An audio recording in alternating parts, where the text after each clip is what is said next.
Channel of Vadodara. ગુજરાતમાં high એલર્ટને કારણે વડોદરા મહાનગર સેવા સદન દ્વારા વડોદરા શહેરમાં જાહેર રોડ ઉપર પાણીની પરબો મૂકવામાં આવી છે। સમગ્ર રાજ્ય સહિત વડોદરા શહેરમાં પણ ગરમીના તાપમાનમાં નોંધપાત્ર વધારો જોવા મળી રહ્યો છે।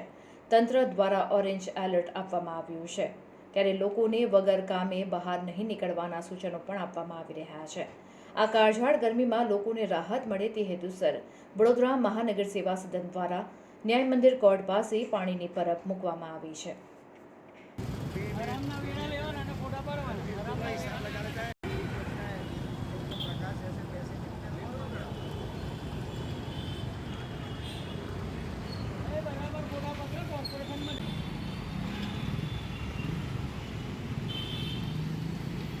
हमें फोटो करो, हमारे पानी वही सब चलाता रहता है, तो वैसा नहीं चलता है।